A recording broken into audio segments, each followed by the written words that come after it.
Selamat datang and welcome to the Postpartum Wellness Show. I'm Dr. Krista Lau, your host and postpartum wellness consultant.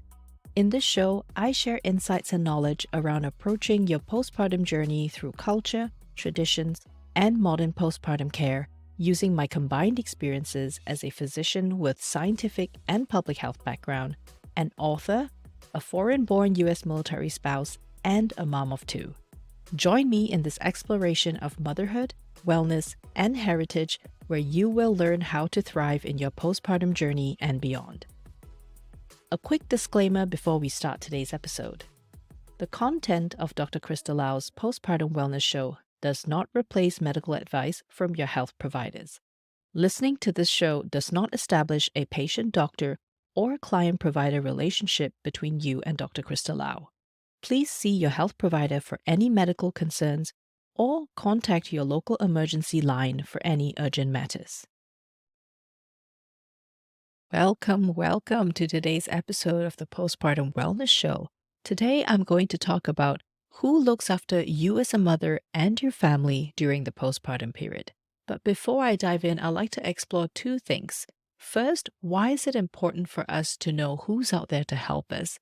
And number two, what does it mean to have good health in the postpartum period? And I'll finish the episode with sharing with you red flags to watch out for when you're seeking for help or services so that you know you're getting the best care for you and your family, and to stay safe from those who may have forgotten that they're there to serve you and your best interests first. So let's get started. Why is it important to know who's out there to help you and your family and who to turn to in your time of need? Let's recall that the postpartum period can be longer than 6 to 8 weeks. So whenever you and your family member need help for your health or your family's well-being, or you've got any concerns after you've met your OBGYN at the 6-week checkup, there are other health practitioners, health providers, and service providers who will be more than happy to help you with any concerns and worries that you've got. And because there's so many of us out there who you can engage for help, it's good to know who can do what for you so that you can choose the best person to see for your concerns, or at least know who to see first and get your care plan started. The best part about knowing that there's literally a team of people out there who are able to help you and your family, you know you're not alone in this journey. And because I expect a lot of my listeners to come from different parts of the world, knowing the different titles and terms for people and services who can help you is going to help you navigate the system and resources in your country and figure out who will be the best person to contact in case you need any help. To understand better about who's out there to help you and your family during the postpartum period, it is important to understand what good health means in the postpartum period. Or to put in other words, what does good postpartum health mean for you as a mother and for your family? In general, the definition of health as per the WHO, the World Health Organization, says that to be in good health is to be in a state of complete physical, mental, and social well-being, not merely the absence of disease or infirmity. What does this mean in the context for you as a mother and for your family? So for you as a mother to have good postpartum health, this means that you would have recovered from labor and childbirth, whether you've had a vaginal birth or a C-section birth, and if you had any other medical conditions from labor and childbirth, you should have recovered from that to be in good physical health. And for you to have good mental health during the postpartum period, that means you would have had the mental health support to manage the postpartum blues, postpartum moods, and if you've been diagnosed with postpartum depression or other postpartum mood disorders and anxiety, you would have had some treatment and management plan and an action plan for that. So that means your mental health and mental well-being has been looked after. And finally, as a mother, to have good social well-being during your postpartum period. That means having a decent network of support from family, friends, and other community members around you, plus having access and availability of local resources wherever you and your family are living. So this means it really isn't possible for you to achieve complete physical, mental, and social well-being within 6 to 8 weeks after giving birth. And that's why in the previous episodes, I always talk about how the postpartum period can be up to a year or even more after you've given birth. And what about for your family members? Remember, I talked about how your family members also have their postpartum experience. In this case, they may not have gone through a lot of the physical challenges that you have gone through in pregnancy, labor, and childbirth, but their mental and social well being absolutely needs support during this time so that they can adjust to the changes with you and with your newborn during the postpartum period. And this is why many doctors and other health providers use the biopsychosocial model whenever we treat patients and talk to clients about how to help them achieve their health and wellness goals. This model comprises three parts: the biological part of you, the psychological part of you, and the social part of you. And this model provides your doctors and health practitioners a holistic blueprint so that they can help you plan to achieve good health in the physical, mental, and social aspects. So using this model, let's dive into who's out there to help you. We'll also follow a timeline starting from labor and childbirth.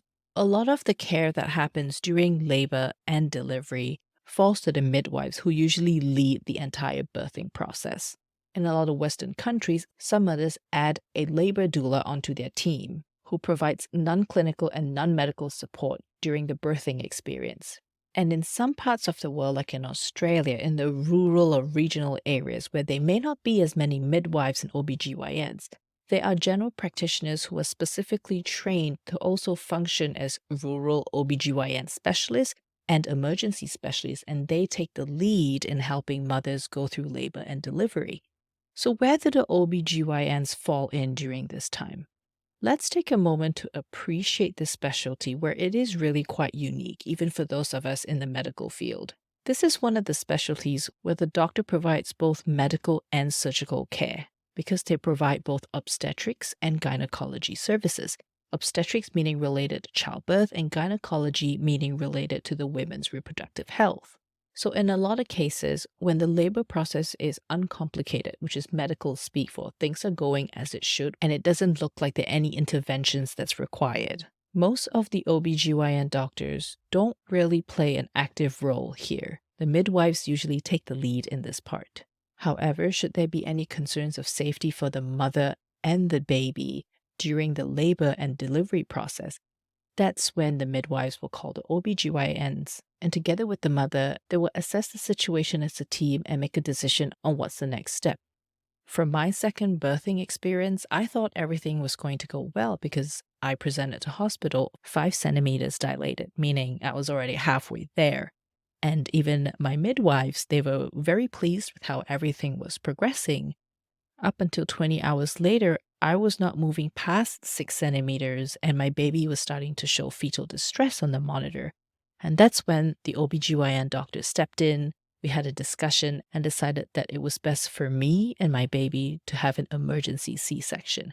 And this is where the skills and the expertise of the OBGYNs are absolutely crucial. In cases where emergency C-sections need to happen or some other surgical and medical procedure that is important to preserve the safety of the mother and the baby. So why is it that mothers only see the OBGYN at the 6-week mark for that one postpartum check instead of getting more frequent care from them after giving birth? Well, we go back again to the definition of the specialty. The OBGYN doctors do have a lot of patients to see outside of pregnant mothers. Plus, it is important for them to focus on providing emergency care to mothers who need it during labor, during childbirth, and even in the postpartum period, where there is still a chance for any of us who have given birth to develop life-threatening conditions. This is why, in many parts of the world, the postpartum care model is led by the midwives, maternity nurses, community nurses, and other primary care providers. I'll go more in detail on who the primary care providers are in a little bit. Back in my home country, Malaysia, in Australia, and here where I am right now in Germany, once the mother goes home with her newborn, the midwives usually do home visits to check on the mother's recovery and on their newborn's well-being. This is on top of the pediatric care that the newborn baby receives. And in situations where there are insufficient midwives, then community nurses, maternity nurses, and other nursing professionals will take the lead in postpartum care for the mother and the newborn.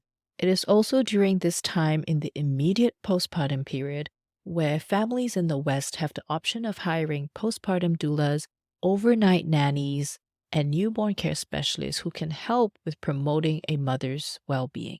And for some families, this postpartum care falls into the responsibility of other family members who step in to help the mother and her family during this time. In many parts of East Asia, even in Malaysia, where I'm from, there are confinement nannies or puyuets who come and help the family for up to 30 days after the mother's given birth so that she may focus on resting and recovering after childbirth. These nannies also help with nutrition, cooking, cleaning, laundry, breastfeeding assistance, and teaching the parents how to care for their newborn baby. For families who can really afford it, there are confinement centers that they can check into, which I know sounds really dark and jail like, but confinement is just a word we used in East Asia to describe a postpartum practice of staying at home with our newborn in the first 30 days after giving birth. And these confinement centers are really comfortable wellness stays where the families have everything provided to them so that the mother can focus on resting and recovering. But what happens after that 6-week OBGYN checkup? What else is out there for you as a mother and your family?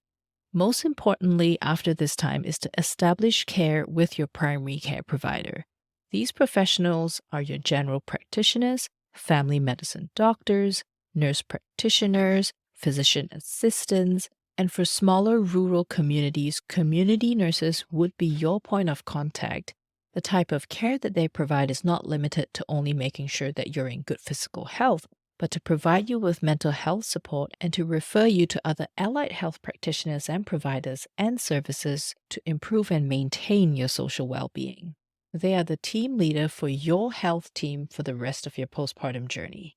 And for mental health support during your postpartum journey, you have counselors, therapists, psychologists, psychiatrists, and for those of you listening who are part of the US military community, you have access to your chaplains and your military family life counselors who can offer you support and non medical counseling during this time. You and your family can also engage complementary therapy practitioners, especially if you have a cultural connection to the traditional medicine that is practiced in your heritage. Just like myself, as much as I am a completely Western and modern trained medical doctor with a scientific background, I still follow traditional Chinese medicine practices and I do see traditional Chinese medicine doctors from time to time because I use both approaches in my journey towards better postpartum health and overall wellness. Another form of traditional medicine includes Ayurveda medicine, which is unique to the South Asian, the Indian heritage. And in the West, complementary therapies are also provided by functional medical practitioners and holistic health practitioners. These can add value to you and your family's postpartum health and wellness, especially when you engage them hand in hand with your primary care provider, because then you'll get the best of both worlds and you will have health practitioners and health providers who are working on the same wavelength, which is to focus on helping you and your family achieve the postpartum health and wellness goals that you want. But wait, that's not it. There are more health providers and service providers who can help you with maintaining your physical, mental, and social well-being during the postpartum period. It is absolutely essential to engage a physiotherapist or physical therapist or a personal trainer who is specialized in pelvic floor rehabilitation. Because after 9 months of growing a baby and going through childbirth, or if you've had a C-section, which is a major surgery, your pelvic floor muscles, your abdominal muscles, your core muscles absolutely need some help, not to get back to shape, but just to get their strength back so that you can go about and do your daily things without worrying about pain or leaking urine. For breastfeeding mothers, you've got lactation consultants, IBCLCs who can help you on your breastfeeding journey. IBCLCs are board-certified lactation consultants who go through quite a rigorous training program to get certified, and they are a wealth of resource for anything related to breastfeeding. You can also engage the La Leche League, especially if they've got a local meetup in your community. And what about service providers? I've mentioned a lot of people who are health providers and health practitioners who can help you and your family during the postpartum period. And service providers, they are also absolutely crucial in helping you maintain and improve your social well being and your mental health. These are babysitters, dog sitters, dog groomers, cleaning services, food delivery services, grocery delivery services, daycare, and even laundry services. But how? How do these people help you and your family? I mean, shouldn't you guys be doing all these things anyway at home by yourself? Well, yes, we can absolutely do our own laundry, cooking, cleaning, caring for our pets, and for those of us with other children, we're already caring for them and helping them adjust to the changes during this time. But honestly, it can get exhausting. Exhausting to a point where your mental health can get severely affected. Exhausting to a point where both you as a mother and your spouse, husband, and partner are both at risk of postpartum depression and anxiety because it can absolutely be overwhelming to do it all just by yourselves. So, if you and your family have the financial capacity to hire help, especially if you don't have family and friends or other community members around you to help you during the time when you really need some additional hands on deck, then yes, please hire these services to help you out. Hire these services to give you a little bit of that mental and physical break so that you can rest and recharge and start going through the chaos again once you regain some energy. Because it is absolutely true that it does take a village to raise a child, but it also takes a village to nurture a mother and to nurture families. Plus, honor our elderlies as they get old. Getting into the habit of asking for help and receiving help and utilizing resources and the community around you is only going to benefit your physical, mental, and social well being that will lead you and your family towards good postpartum health. Which is why it's very important that I share with you things to look out for in health practitioners, health providers, businesses, and services that you engage with. Red flags to look out for where you may want to consider getting a second opinion or stop engaging with this person or business entirely. The biggest red flag to look out for is if someone tells you not to trust your medical doctor or medical health provider, and if they discourage you from engaging with modern medical healthcare. This is unethical, irresponsible, and downright dangerous. Why? The postpartum period carries its own risk for mothers after giving birth, even up to 6 to 8 weeks later. This part of postpartum physiology of what happens to your body after giving birth, I will cover in another episode. And with the rise of postpartum depression in our modern society, if someone tells you that you shouldn't see your medical doctor or medical health provider, makes me worry whether they truly have your best interests at heart. A health provider, health practitioner, and service provider who truly has your best interests and safety in their hearts will understand if they have any limitations to serve you for a specific problem that you have. Which brings me to the second red flag to look out for when you seek help is to be cautious of people who claim that they know everything. It is very good when you meet a professional who knows what they don't know, but it is absolutely dangerous to meet someone who doesn't know what they don't know. And this attitude and this behavior can be present in medical doctors, medical health providers, nurses, midwives, doulas, functional medical practitioners, holistic health practitioners, traditional Chinese medicine doctors, and in any other service provider out there. If you meet someone who claims that they have the answers to everything and that the so-called other professional will not be able to help you, I highly recommend you seek a second opinion, even from a different practitioner within that same field. Because there are always limitations in everything that we have today. Despite how modern and advanced we are, we still have limitations. Modern medicine still has its limitations because there's so much to health and wellness, especially within those of us who have a lot of cultural norms and traditions that we carry in our medical decision making. And traditional medicine and complementary therapies absolutely have their limitations as well because there are conditions that they absolutely cannot help with And modern medical healthcare is there to help you and your family.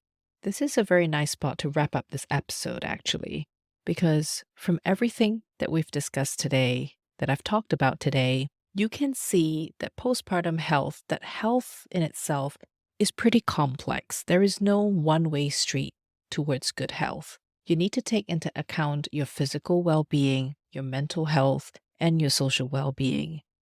Which is why this ties back to my tagline from a couple episodes ago, where I share that postpartum care and wellness is not a luxury. It is an absolute necessity. You need a team, and this team should serve not only you, but your family, because your wellness is also intertwined with your family's wellness. So I've got two big call to actions today for you. If you are a mother, have a think about what you really need. Think about what counts as good postpartum health for you when you think about your physical health, your mental health, and your social well being. Because once you get thinking about what you really need, you'll start to see how you can take the next step towards achieving the postpartum health and wellness that you deserve. And if you are a health provider, a health practitioner, or a service provider who's listening in, I'd like you to think about how you can apply the biopsychosocial model into your practice so that you can better serve mothers and their families. And if any of you want to book a free call with me to have a chat about your postpartum wellness or how I can help your organization or business take postpartum care to the next level, go to my calendar and book a free 15-minute call with me at www.mamaswingwoman, mamaswingwoman.com/free call, FREECALL. Go and book a time right there, and I'll love to have a chat with you.